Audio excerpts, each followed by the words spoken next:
এই যে হেয়ারটা দেখতে পারছেন, এই আপুটা ১ম বার তার ফ্রেন্ডকে দিয়ে চুলটা রিবন্ডিং করিয়েছিল। কিন্তু তার রিবন্ডিংটা হয়নি। তারপরে সে চুলে মেহেদি দিয়েছিল। তারপর এখন আসছে সে আমাদের কাছ থেকে রিবন্ডিংটা করার জন্য। তার চুলে যেহেতু মেহেদি দেওয়া, তাই সে আমাদেরকে আগে থেকেই বলেছিল তার চুলে রিবন্ডিংটা হবে কি হবে না।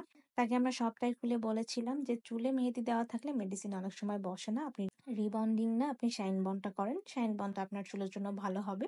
শাইন বন্ডটা আপনার চুলের জন্য ভালো হবে। তারপরে সে ডিসাইড করলো সে শাইন বন্ড করবে। কিন্তু তাকে আমরা আগে থেকেই বলে নিয়েছি, মেডিসিন যদি আপনার চুলে না বসে সেটার দায়ভার কিন্তু আমাদের না। কারণ মেহেদি দেওয়া চুলে একটু রিস্ক থাকে। রিস্ক থাকে বলতে মেডিসিনটা অনেক সময় বসে না। তো আপুটা রাজি হলো, আর রাজি হওয়ার পরেই কিন্তু আপুর কাজটা আমরা স্টার্ট করেছি। এছাড়া আপুর চুলে আর কোনো প্রবলেম ছিল না। শুধু একটা প্রবলেমই ছিল, আপুর চুলে মেহেদি দেওয়া ছিল।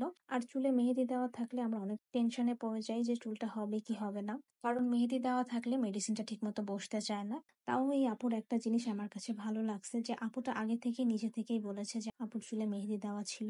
এরকম আপনারা একটু বলে নিবেন, তাহলে দেখবেন কোনো প্রবলেম হবে না। আপনারা যদি আগে থেকে বলে না নেন, আমরা তো সেইভাবে আসলে কাজটা স্টার্ট করি না। আমরা তো আমাদের মতো করে কাজটা স্টার্ট করি যে আপনার চুলে কোনো প্রবলেম নেই, কোনো কিছু দেওয়া নেই, সেভাবেই কিন্তু কাজটা আমরা স্টার্ট করি। বাট যখন আমরা মেডিসিনটা অ্যাপ্লাই করি, তখন কিন্তু মেডিসিনের কালারটা চেঞ্জ হয়ে যায়। তখন আমরা এমনিই বুঝে যাই যে আপনার চুলে মেহেদিটা অ্যাপ্লাই করা আছে। তো মেহেদির বিষয়টা আপনারা আমাদেরকে আগে থেকে বলে নিবেন, তাহলে আপনাদেরকেও আমরা ভালোভাবে বুঝিয়ে বলতে পারবো মেহেদি দেওয়া থাকলে চুলে কেমন ধরনের প্রবলেম হয়। তাহলে আপনিও সেই রকম প্রিপারেশন নিয়ে আপনার চুলটা করতে বসবেন।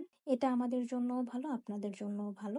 আর আপনারা পারলে এগুলো সম্পূর্ণ দেওয়াটা বন্ধ করবেন। কোনো ধরনের কোনো প্যাক ইউজ করার আপনাদের প্রয়োজন নেই। জাস্ট হেয়ার মাস্কটা ইউজ করবেন, হেয়ার সিরামটা অ্যাপ্লাই করবেন। এছাড়া আপনাদের কোনো ধরনের মেহেদি প্যাক, হেনা প্যাক, ভ্যাসমল কোনো কিছুই আপনারা অ্যাপ্লাই করবেন না। আপনাদের চুলে কোনো কিছু ব্যবহার করার দরকার নেই। এইসব ব্যবহার করলে আর চুলে প্রবলেম হয়। আর এটা হচ্ছে আপুর ফাইনাল লুক। আলহামদুলিল্লাহ, আপুর ফাইনাল লুকটা অনেক ভালো আসছে। কোনো ধরনের কোনো প্রবলেম হয়নি। কতটা ভালো আসছে সেটা তো আমরা দেখেই বুঝতে পারছেন। মেহেদি দেয়া থাকলে যে সবসময় প্রবলেম হয় এমনটা কিন্তু না। কিন্তু তারপরও আমরা মেহেদি দেওয়ার বিষয়টা বলে নেই। এমন ধরনের প্রবলেম আপনার চুলে হতে পারে সেটা আমরা আগে থেকেই ক্লিয়ার করে নিই। আর আপনাদের চুলে মেহেদি দেওয়া থাকলে সেটা আমাদেরকে অবশ্যই আগে থেকে ক্লিয়ার করে বলে নিবেন। যারা যারা রিবন্ডিং, কেরাটিন করতে চাচ্ছেন তারা আমাদের সাথে যোগাযোগ করতে পারেন। সবাই ভালো থাকবেন, সুস্থ থাকবেন। আল্লাহ হাফেজ।